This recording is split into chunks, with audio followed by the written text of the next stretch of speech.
AFG. Ensemble, transformons l'énergie. L'enjeu des territoires au cœur de la transition énergétique. J'appelle donc pour ce débat à me rejoindre sur l'estrade Christophe Bouillon, président de l'Association des petites villes de France, Anne Le Guenec, directrice générale des activités recyclage et valorisation de Veolia, Marc Jelichka, qui est fondateur et directeur général de l'association ESPOUL, également vice-président du CLER, le comité de liaison pour les énergies renouvelables et la transition énergétique désormais, Christiane Lambert, président de la FNSEA, et enfin Frédéric Martin, directeur général adjoint de GRDF. Vous pouvez effectivement les accueillir, merci.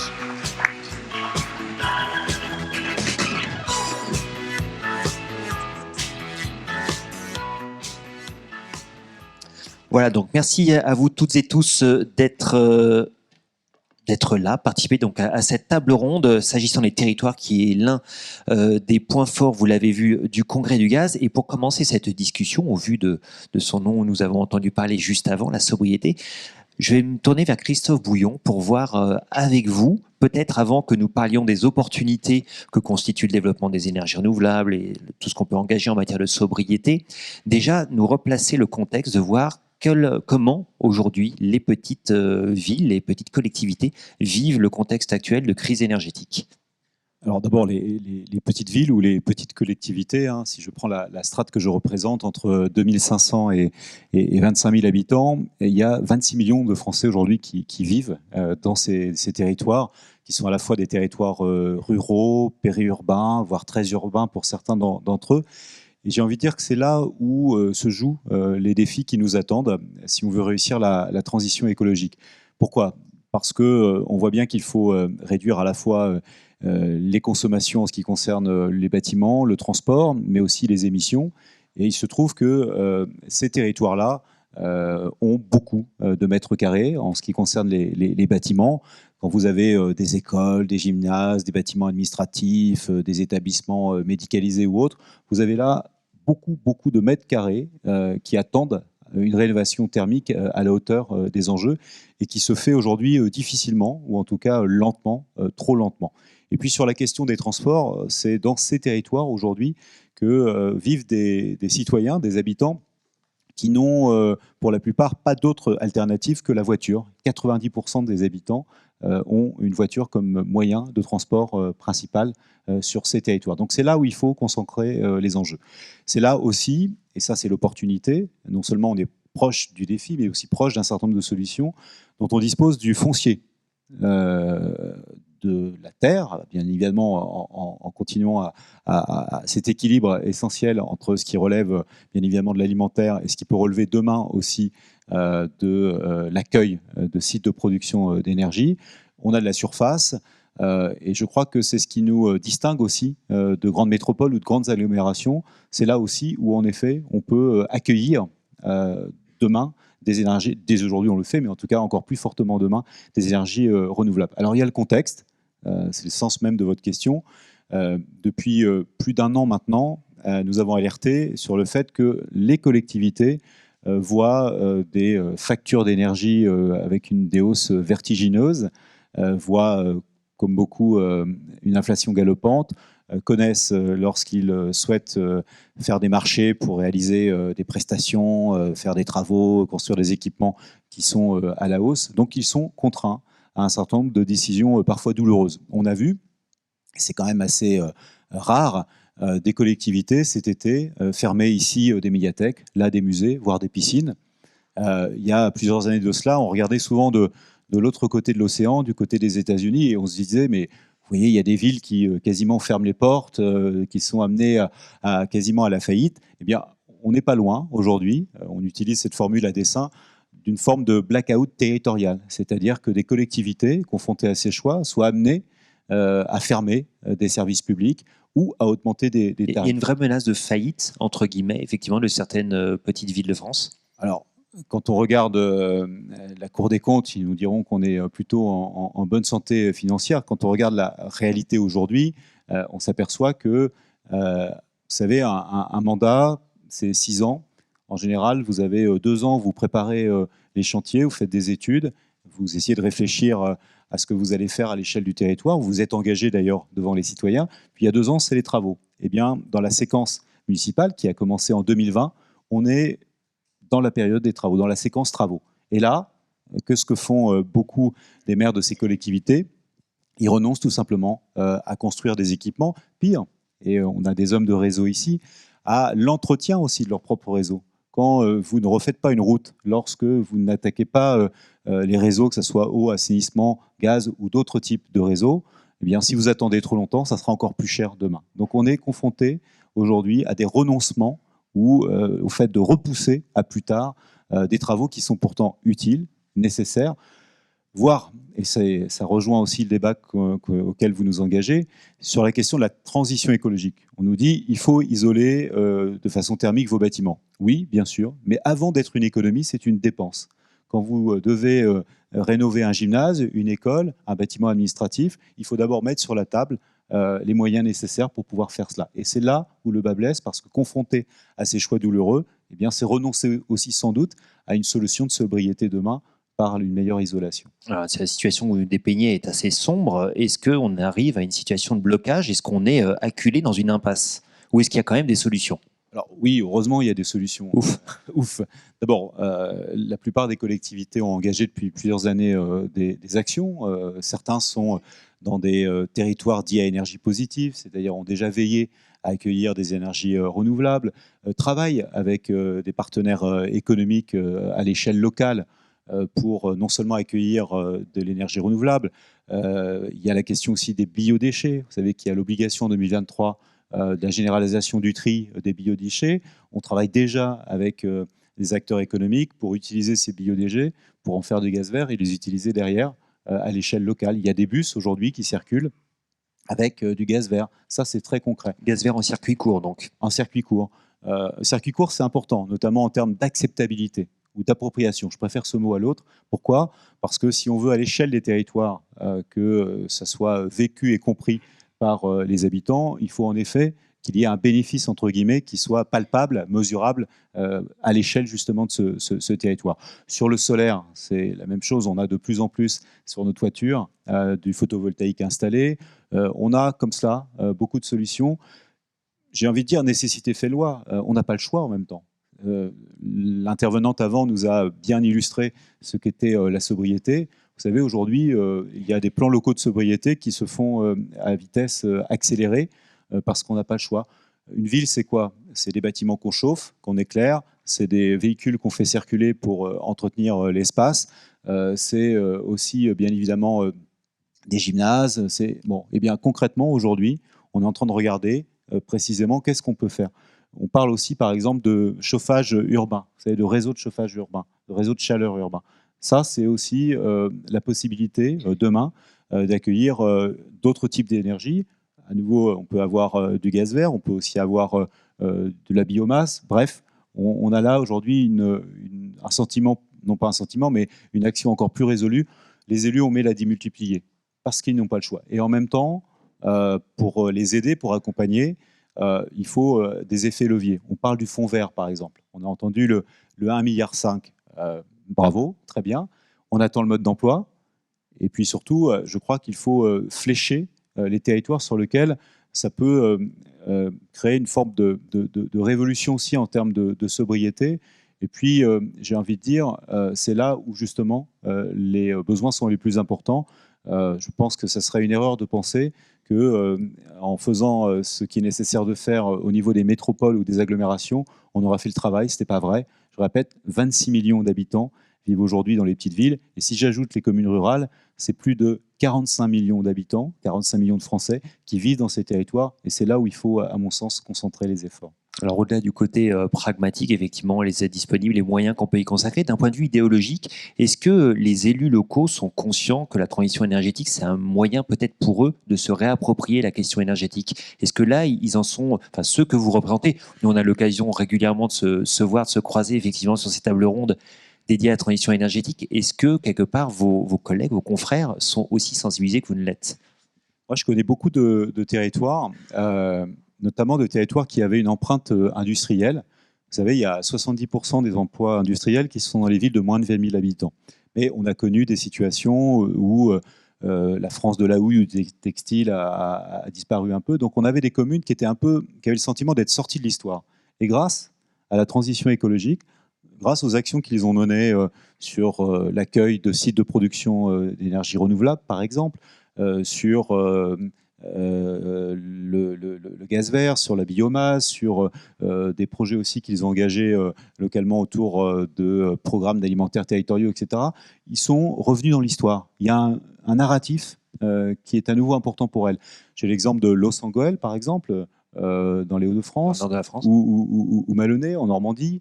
Qu'est-ce qui se passe pour ces communes? C'est des communes qui étaient connues pour la production minière pour l'une ou pour le textile pour l'autre. Et puis tout d'un coup, on n'en parlait plus. Ils avaient complètement échappé au regard qu'on pouvait porter. Eh bien, grâce à ces actions résolues, grâce à des mesures parfois innovantes, l'autoconsommation par exemple, collective, ou d'autres types d'innovations de cette nature, aujourd'hui, on parle à nouveau de ces communes. Aujourd'hui, elles sont à nouveau dans les projecteurs et elles attirent à nouveau des habitants. Parce que je crois que c'est aussi un élément qu'il faut quand même qu'on mesure, c'est une chance pour les territoires que de pouvoir revenir, j'ai envie de dire, dans la course et d'être dans l'innovation territoriale, parce que c'est une source d'attractivité. Vous savez, ça permet d'émerger. Exactement. On a fait la semaine dernière à Dinan nos assises des petites villes sur le thème des petites villes nommées désir, la désirabilité. Pourquoi? Parce qu'aujourd'hui, si on veut accrocher des citoyens, eh bien, je pense qu'il faut aussi qu'on montre la capacité dans ces territoires de porter des innovations majeures. Arrêtons avec l'image d'Épinal de territoires ruraux ou de petites villes qui ne connaîtraient pas l'innovation et qui seraient incapables de répondre aux défis de notre époque. Alors que Marc Jelitschka, vous qui venez d'un territoire donc défini TEPOS, vous pourrez peut-être nous rappeler ce que ça veut dire, le Beaujolais vert, est-ce qu'effectivement c'est un moyen de développer l'attractivité et si oui, comment? Alors, c'est un moyen, on verra si c'est un moyen de développer l'attractivité. Ce qui est sûr, c'est que c'est des projets de territoire. Donc, les TEPOS, ce qui est important dans les territoires énergie positive, ça n'a pas été une politique publique de l'État ou de qui que ce soit. Ce sont des territoires qui se sont pris par la main eux-mêmes, tout seuls.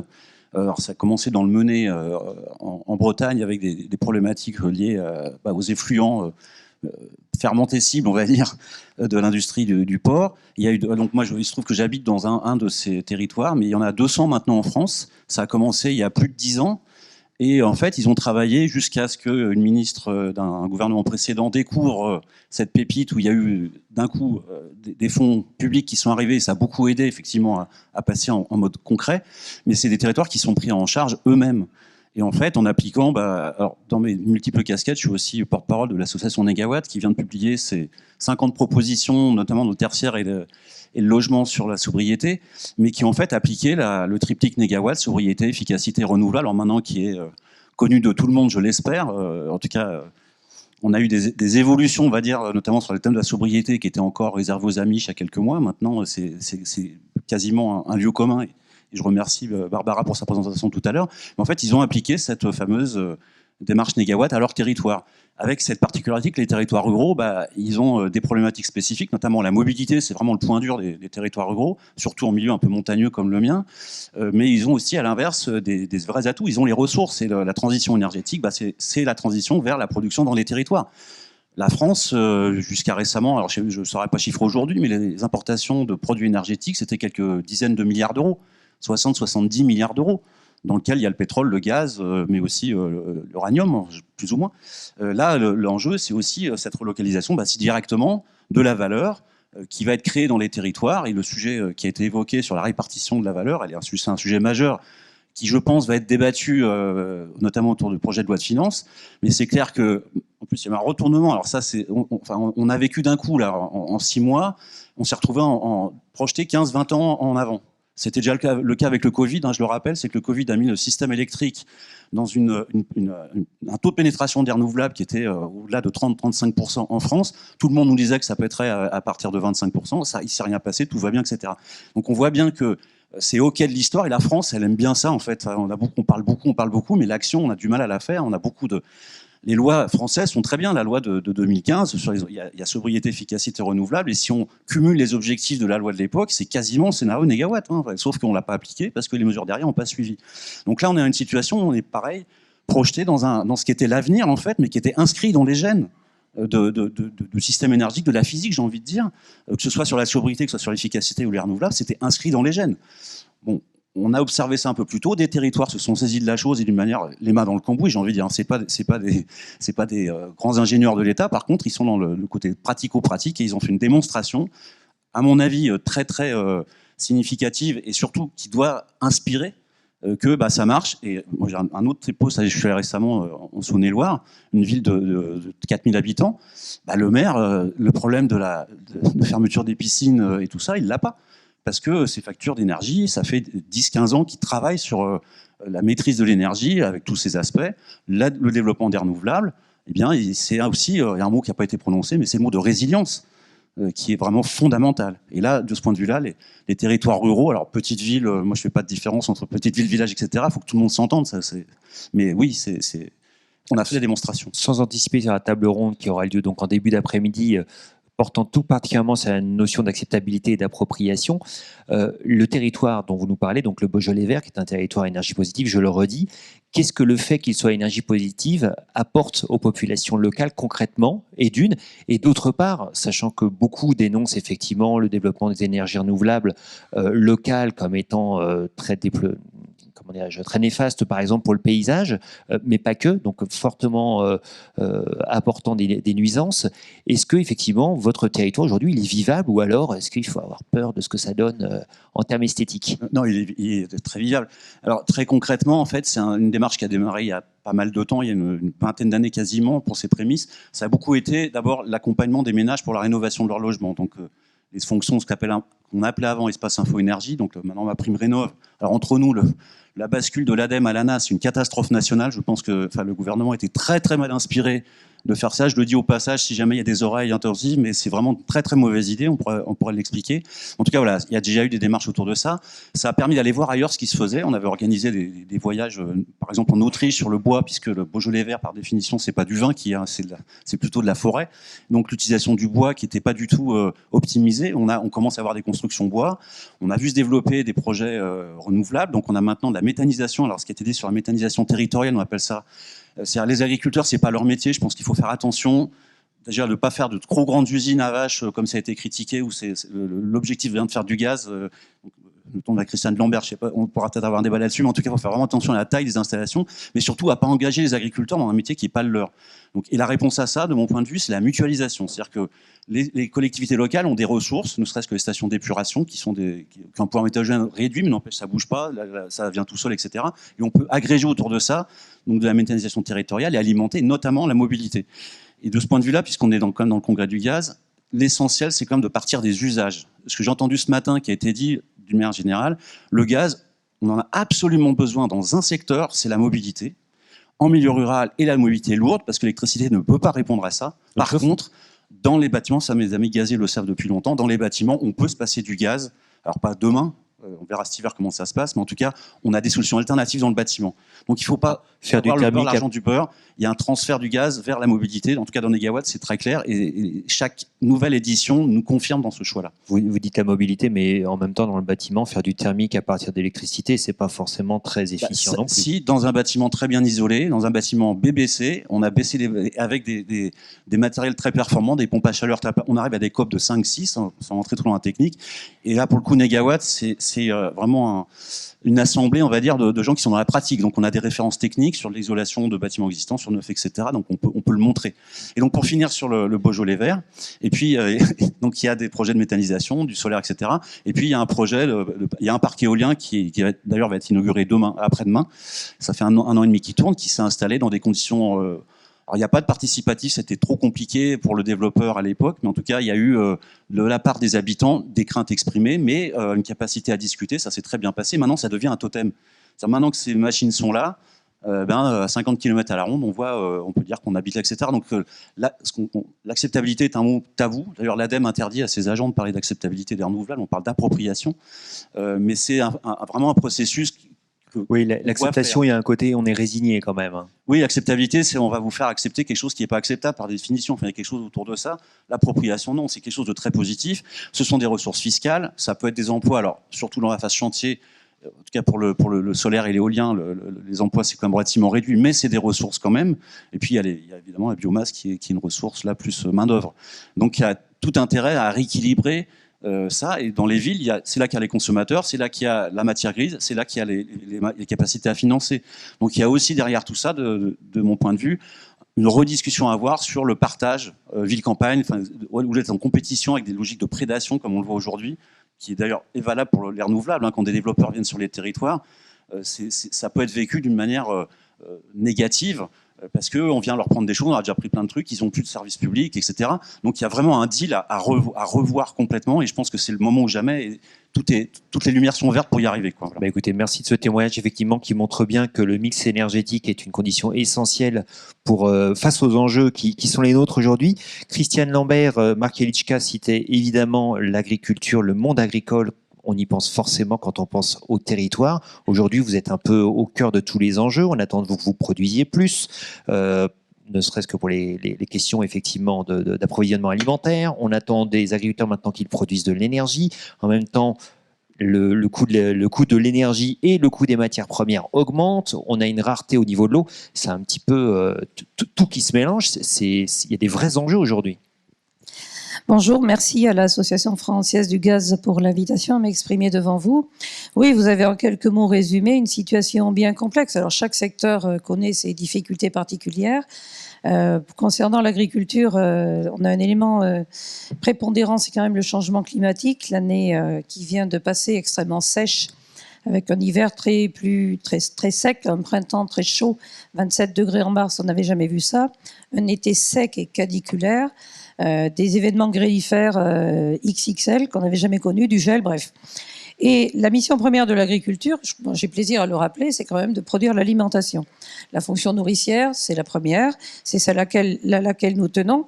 Mais rappelons-nous aussi qu'historiquement, nos arrière-grands-parents, pour produire, utilisaient aussi de l'énergie, alors de la traction animale à l'époque, mais de l'énergie qui a peu à peu été remplacée, et je dirais Dieu merci, par des tracteurs et de la traction mécanique.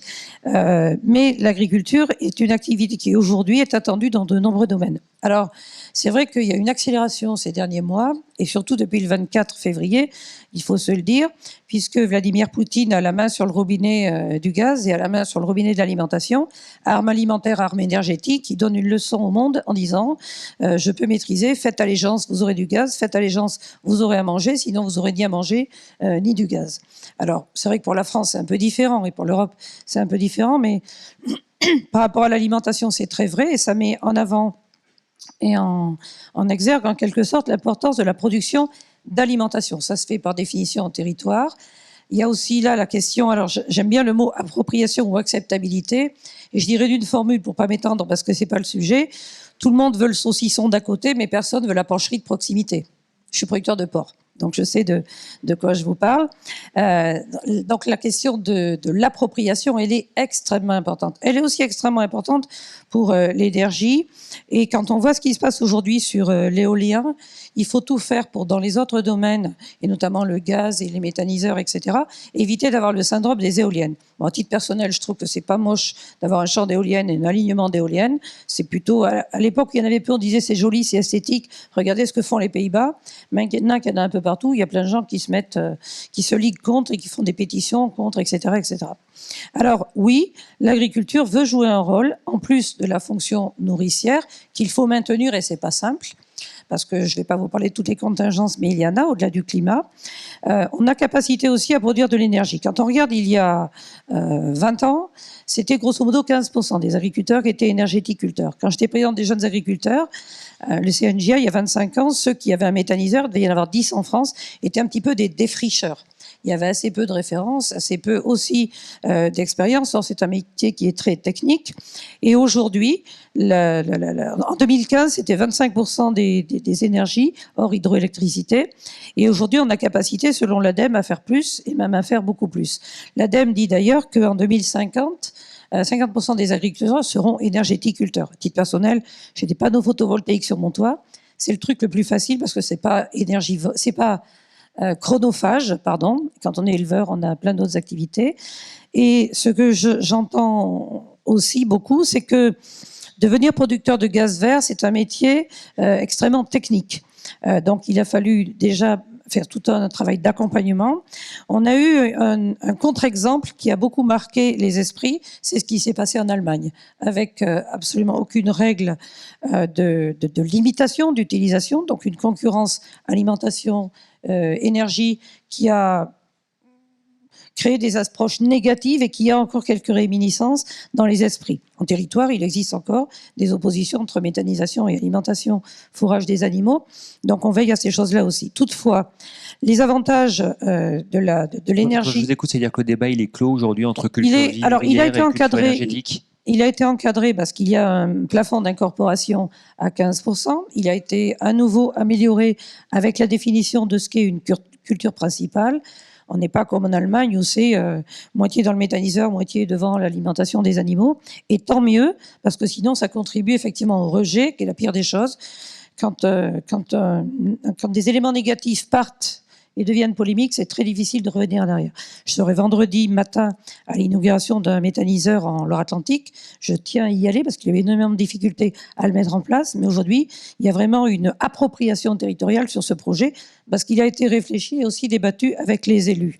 Alors, ce qui est très important aussi, c'est que tous ces sujets dont nous parlons là en débat national, c'est quand même en territoire que les choses se réalisent et se font. Et donc l'implication des élus, des collectivités, le partage avec les collectivités et les entrepreneurs que nous sommes est quelque chose d'essentiel. À l'origine, c'est beaucoup parti de l'utilisation des déjections animales et des déchets verts. Et quand ça reste accroché sur des déjections animales et des déchets verts, l'acceptabilité, l'appropriation est plus facile. Il y a eu d'autres projets qui se sont faits autrement, et puis il faut qu'ils puissent voir le jour aussi. Donc nous soutenons aussi des projets qui ne sont pas centrés seulement là-dessus, mais c'est là où les règles d'incorporation maxi sont utiles aussi pour éviter qu'on puisse avoir, la nature étant ce qu'elle est, la nature humaine aussi, il faut quand même qu'il y ait quelques règles qui soient énoncées. Alors, j'ajoute à cela que ce que nous prenons, nous, ce sont des projets en territoire aussi, pour des utilisations avec des collectivités, mais qui présentent aussi des intérêts pour les agriculteurs. Pour d'abord dire que c'est quand même une source de rémunération et de revenus supplémentaires. Pour l'avoir, il faut d'abord investir, et investir beaucoup. Ce sont des projets coûteux. Le dernier projet que je suis inauguré, c'était 15 millions d'euros. C'était en Deux-Sèvres, donc c'est un beau projet, intéressant. Mais c'est des sacrées têtes bien faites qui ont piloté le projet.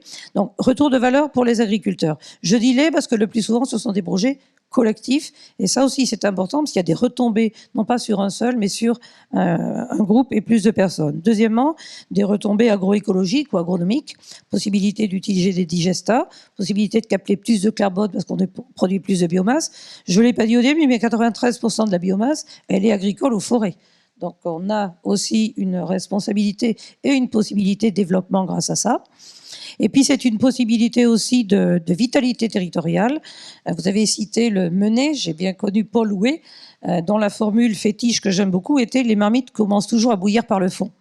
C'est-à-dire que c'est toujours en territoire que les projets naissent, se développent, et il faut partir des acteurs de territoire et les accompagner. Et on voit aujourd'hui des partenariats entre collectivités et agriculteurs qui ont justement créé, soit via la chaleur, un certain nombre de supports pour d'autres activités artisanales, industrielles ou autres. En Pays de la Loire, on avait fait la 3e révolution industrielle et agricole, où on faisait travailler ensemble les artisans, la CCI, la Chambre des métiers et la Chambre d'agriculture. Nous avons capacité à produire de la chaleur. Il y a des activités très énergo-intensives, comme on dit aujourd'hui, qui ont besoin de chaleur. Il fallait localiser de façon pertinente les emplacements des méthaniseurs pour pouvoir alimenter un certain nombre. Et la difficulté que l'on a quand même, et je terminerai par là, c'est qu'avant, les choses avaient été pensées pour descendre les tuyaux de gaz vers les utilisateurs. Aujourd'hui, avec cette multiplication des sites, il faut repenser autrement les tuyaux qui amènent le gaz vers les utilisateurs. Donc, la réflexion territoriale avec les élus, elle est essentielle aussi pour optimiser un certain nombre de réalisations. Merci à vous pour cet éclairage issu du monde agricole. Donc effectivement, on voit bien avec votre propos à quel point les déchets peuvent constituer une ressource. Alors forcément, ça m'amène vers vous, Anne Le Guellec, donc directrice générale des activités recyclage et valorisation de Veolia. Alors nos déchets, effectivement, ça peut être une ressource matière, ça peut être une ressource énergétique. Quelles sont la multiplicité des facettes que ça peut revêtir ? Oui, effectivement, on a, nous, un potentiel extrêmement important avec l'énergie déchet.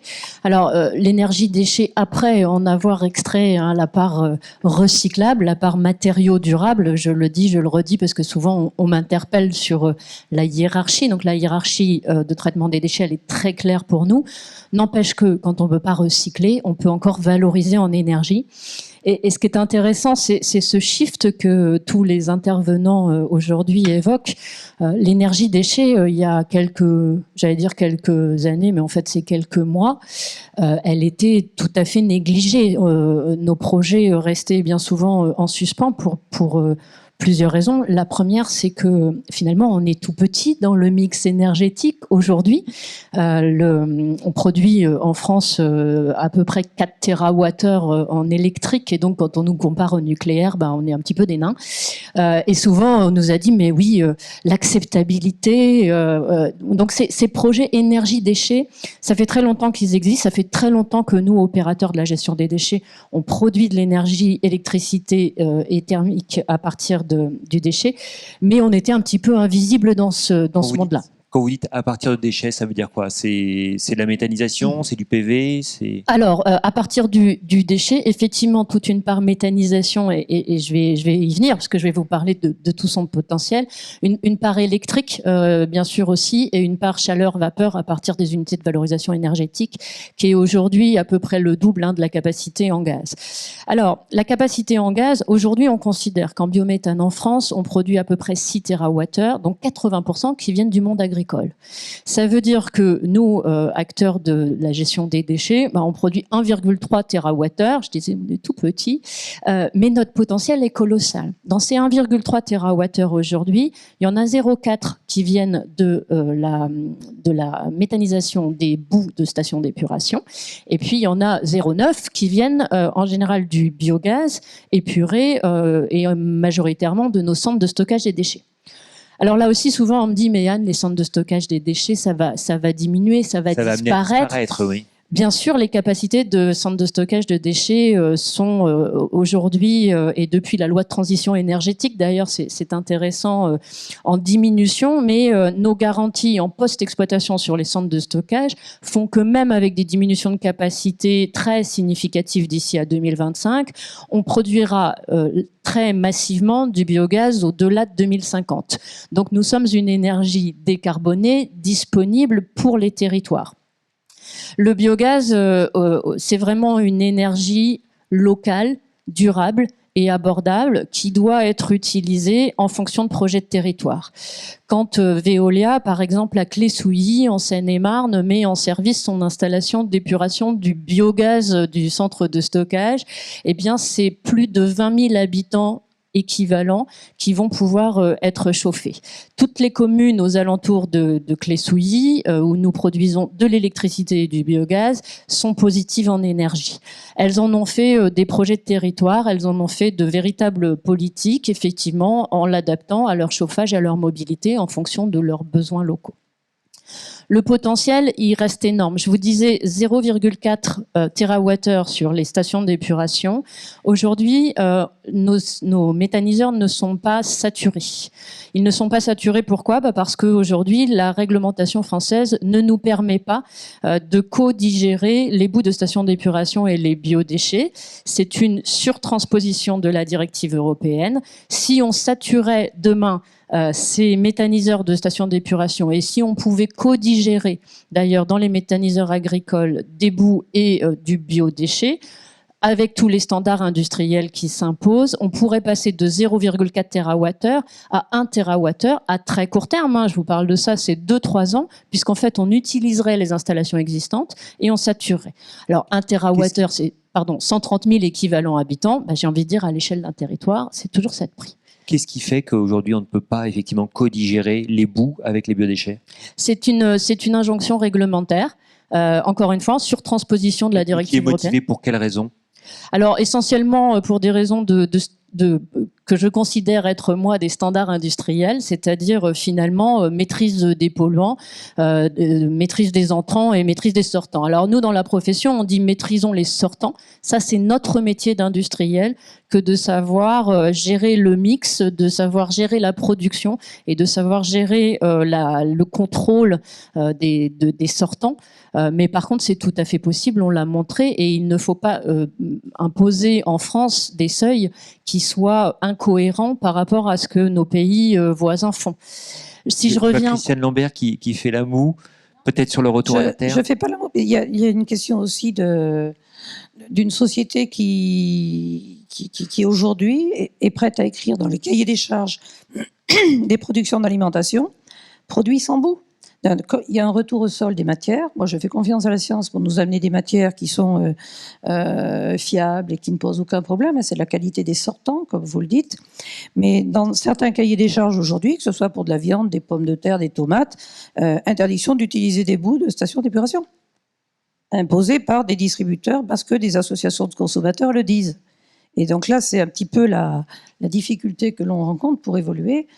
C'est pas tant la profession agricole qui y serait opposée que ceux qui, en bout de chaîne, achètent nos produits et disent s'il y a des bouts dans le processus, stop, on n'achètera pas. Donc il y a aussi une cohérence du consommateur, citoyen ou pas, mais consommateur exigeant. Et avec il faut que la boucle soit bouclée totalement. Mais on partage.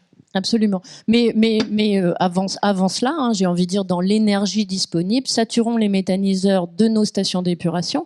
Et puis, à moyen terme, développons aussi cette possibilité. Je vous dis, passons à 1 TWh en saturant les existants. En France, seulement 15% des stations d'épuration sont équipées de méthaniseurs. Si on passait, comme en Suisse, à 100%, eh bien, on pourrait facilement doubler cette production d'énergie. Et je vous ai pas encore parlé de déchets, oui, qui est quand même... Après, il faut les alimenter, ces méthaniseurs. Voilà, alors il faut les alimenter. Donc, au niveau déchets, aujourd'hui, on a énormément de projets. Et d'ailleurs, je me félicite des annonces de ce matin sur cette volonté de vraiment développer nos structures.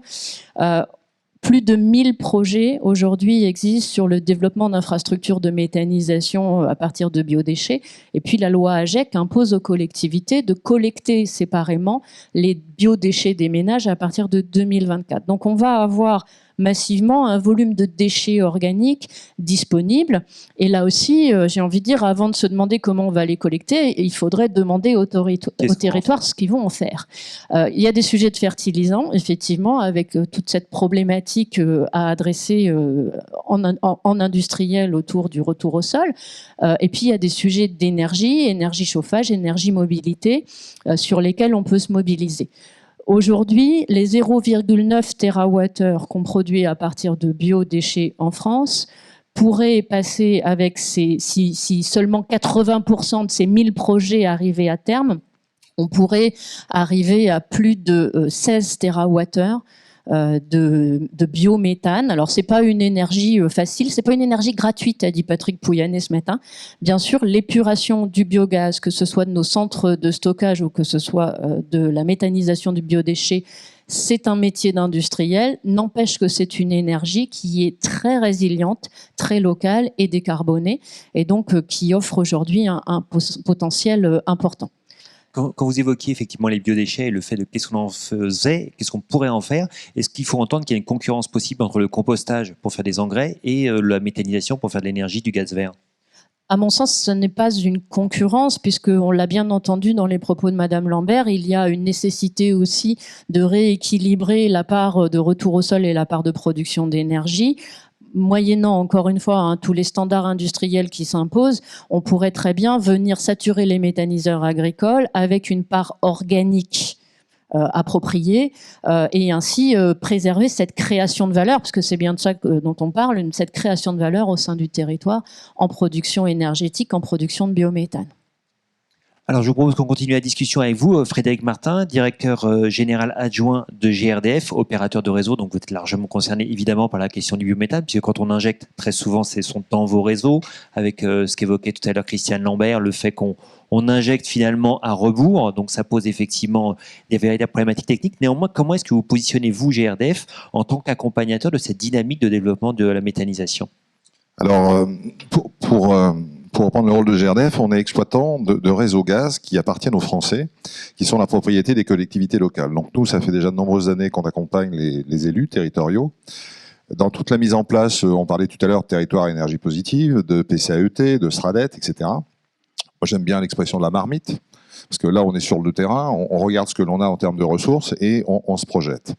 Il y a un autre terme qui a été abordé, c'est celui de résilience. Et ça s'impose de plus en plus, on parle de sobriété, mais chez GRDF, la pression que mettent aujourd'hui les élus sur se projeter et comment demain on va être, j'allais dire, capable de rendre le territoire résilient dans un monde fini, en termes de matériaux, on en parlait, ou en termes de ressources, s'impose à nous en tant que concessionnaires. Et à ce titre-là, d'ailleurs, le nouveau cahier des charges qui a été signé avec les deux fédérations d'élus, que ce soit la FNCCR ou France Urbaine, hein, où on retrouve la pluralité des territoires, montre qu'on a intégré totalement les aspects écologiques, énergétiques, qui sont totalement complémentaires.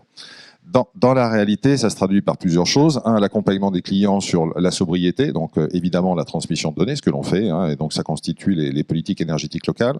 La deuxième, c'est comment on fait passer le réseau de desserte à un réseau de collecte, c'est-à-dire qu'aujourd'hui, nos clients deviennent à la fois consommateurs et producteurs. On parle de l'agroalimentaire, on parle, vendredi j'étais à Écossire, donc dans le Maine-et-Loire, où il y a une installation de Veolia, où il y a une UVE, hein, une unité de valorisation énergétique. On voit que tout ça se croise. Et effectivement, les élus sont au cœur du sujet, puisqu'ils font la synthèse à la fois des problématiques locales et des ressources. Et là, on a sur des choses qui sont absolument très différentes. Donc GRDF, on ne vend rien, on ne vend pas d'énergie, mais on essaye de trouver des consensus. Et j'entendais tout à l'heure la discussion sur le bâtiment, parce que c'est un vieux débat qu'on a. L'important, on est en France, donc on a toujours, on est très conceptuel, on veut toujours résoudre le problème de 2050. Bon, nous, à GRDF, on est plutôt dans le dire comment on atteint déjà 2030, comment on respecte les objectifs de 2030. Et il y a énormément d'énergie sur les territoires.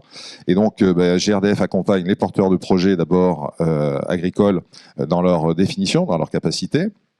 On a, dans le cadre de la diffusion des plans de zonage, notamment, et Madame Lambert en parlait, c'est-à-dire comment on accompagne l'alimentation, la capacité à capter ce potentiel agricole et de déchets pour ensuite l'injecter dans nos réseaux. On accompagne les collectivités sur les programmes d'efficacité avec notre centre d'expertise CEGIBAT, hein, sur toute la partie, par exemple, bâtiment tertiaire, hein, et c'est vraiment d'actualité en ce moment. Et puis, on a un travail de prospective sur la recherche et développement, où effectivement, notamment sur les déchets, la deuxième vague de gaz vert, puisque pour moi, la première vague de la méthanisation agricole, dont on parle beaucoup, mais qui est quelque chose, enfin, sur le plan technique, qui est maîtrisé, on voit bien que il y a eu une clarification cet été sur notamment comment dirais-je, les ressources principales et autres, mais on est très vigilant sur la qualité de la filière et l'amélioration continue. Donc on sent bien que ça s'imprime dans les territoires, ça marche bien. On me dit toujours qu'il y a des problèmes d'acceptabilité. Moi je dis aujourd'hui, enfin on en raccorde 3 par semaine, quoi. Donc je veux bien le croire, mais c'est pas simple, il faut expliquer. Mais le foisonnement est aussi un des grands avantages de la filière. Le monde des déchets, c'est un monde qui représente à peu près autant que le potentiel agricole. Hein.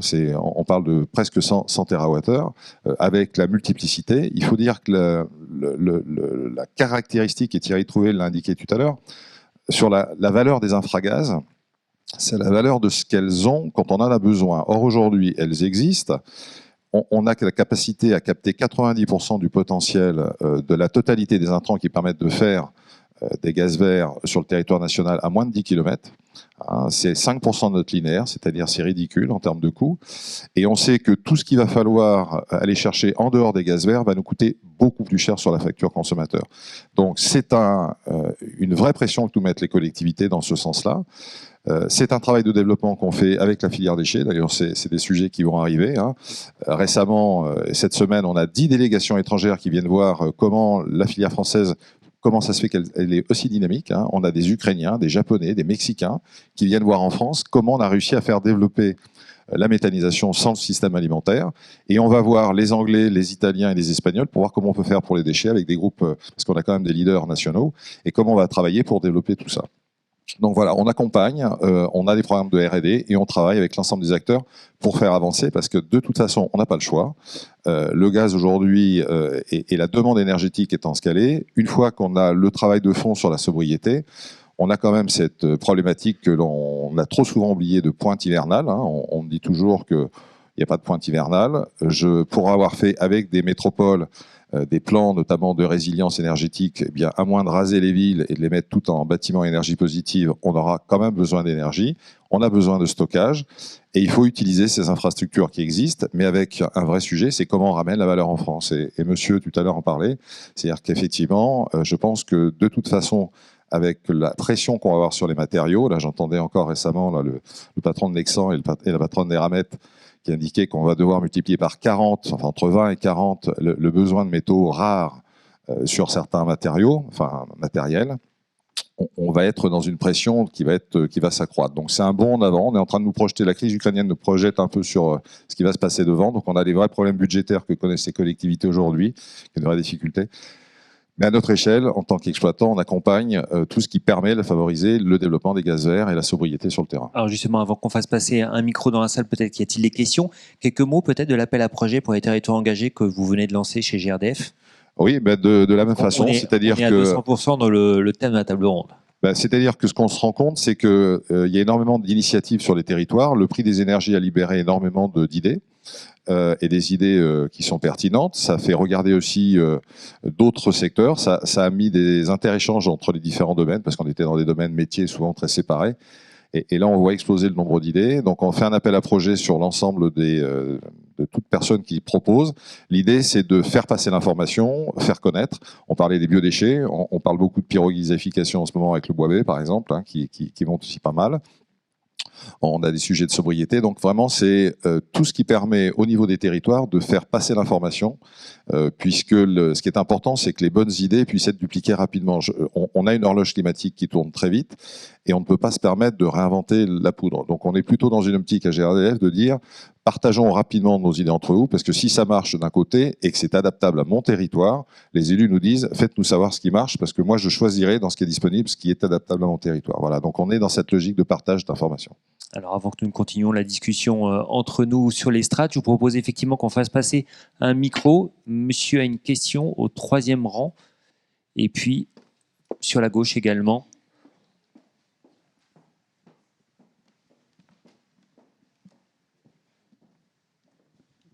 Merci beaucoup. Merci pour ce panel très intéressant. J'ai une question pointue et spécifique pour la représentante de Veolia. Vous avez un potentiel derrière au niveau des détritus, des déchets valorisables. Il y a des sociétés, je ne suis pas payé par elles pour poser la question, comme Waga, qui est une société qui sont des anciens, sauf erreur de ma part, d'Air Liquide, qui ont utilisé un brevet. Enfin, ils ont de façon modulaire quelque chose qui permettrait, alors j'exagère aussi du jour au lendemain, enfin de façon assez rapide, de valoriser une énergie à un moment où nous sommes justement un peu dans la dèche. Est-ce que vous travaillez avec ce genre de société, sans parler plus spécifiquement de celle-là, et qu'est-ce qui empêcherait d'avoir un développement accéléré, puisqu'ils ont déjà la technologie, la modularité, et ils ont déjà des références dans plusieurs pays du monde?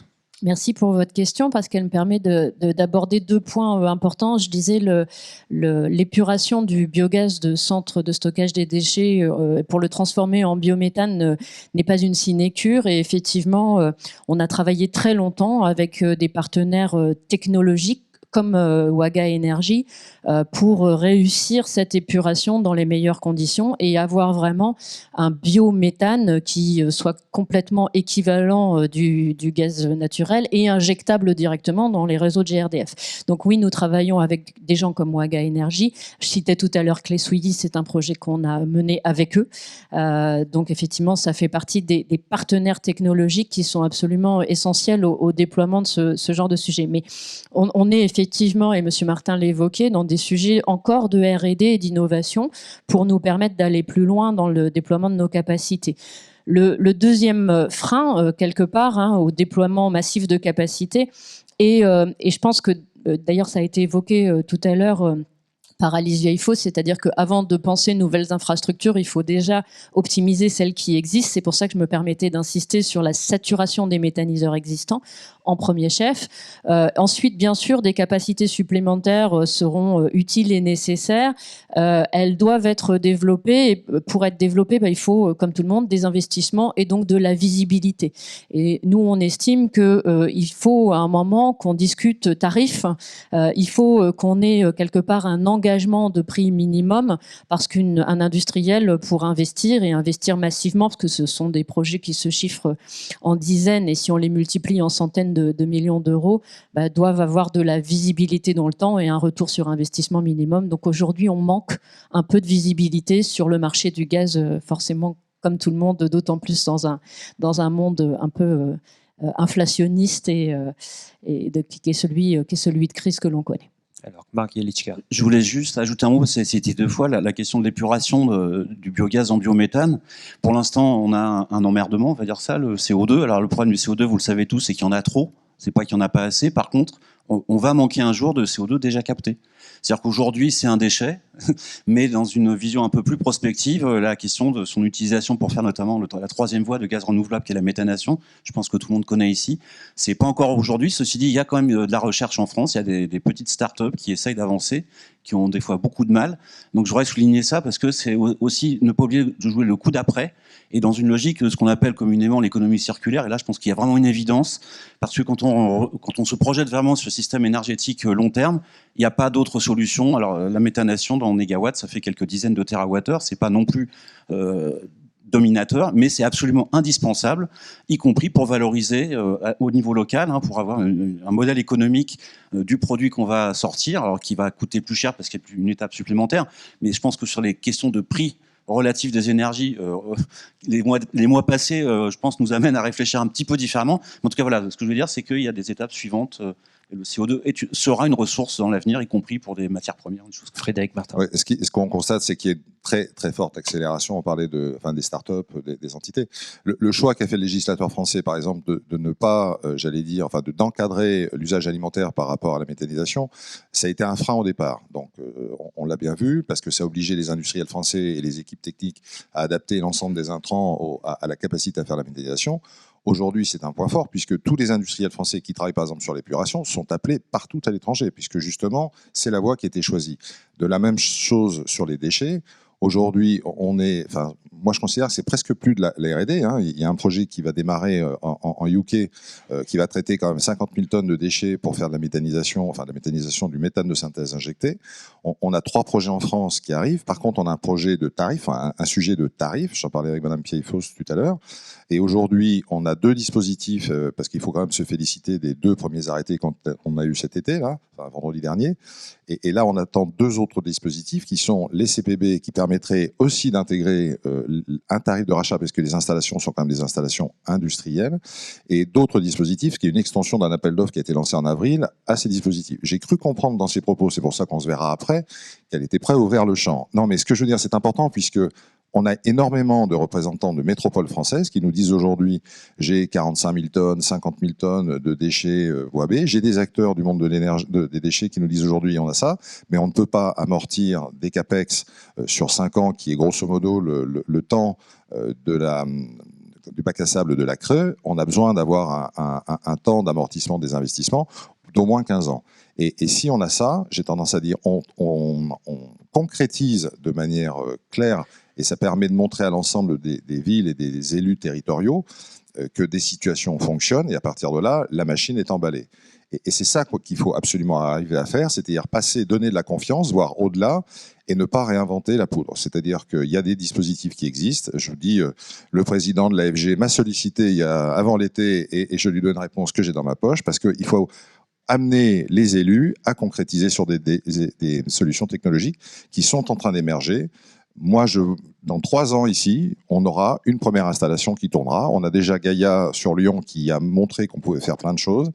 Il y a des dispositifs qui arrivent et je pense que là encore, une fois qu'on aura cette vision territoriale, les élus sauront prendre les décisions, sauront faire les jonctions entre les syndicats d'énergie et les syndicats de déchets avec les opérateurs et on va libérer un potentiel. Mais il faut vraiment avoir cette agilité.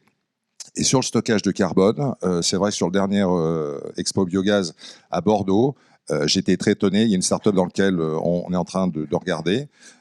qui a investi par exemple sur le stockage sur le bois, qui permettrait de transformer le résineux des Landes en tech.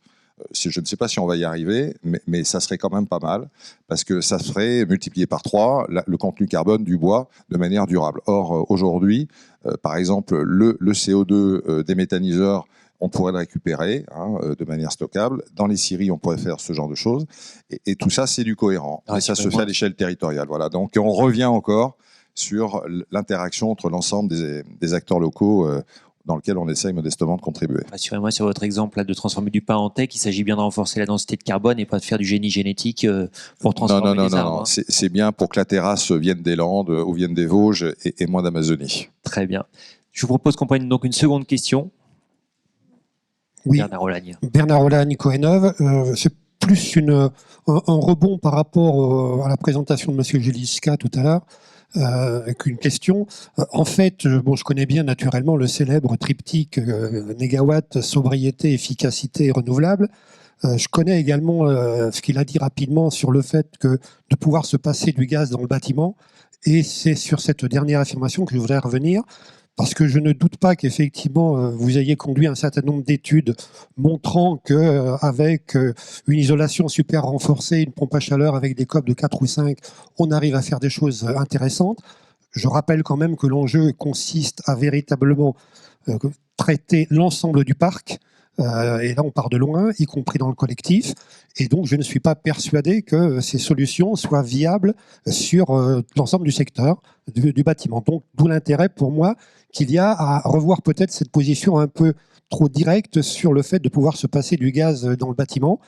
D'une part, je rappelle que, comme le soulignait M. Martin, il y a une problématique de pointe électrique et c'est pas parce que vous allez avoir des packs qui ont un COP de 4 ou 5 que vous allez faire l'économie des appels de puissance pour démarrer en tant que besoin en hiver. Ça, c'est un premier point.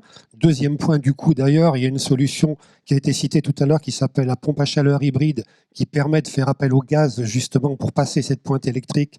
Donc, on voit qu'on a besoin de gaz dans le bâtiment. Et puis, après, je me pose la question en termes de coût.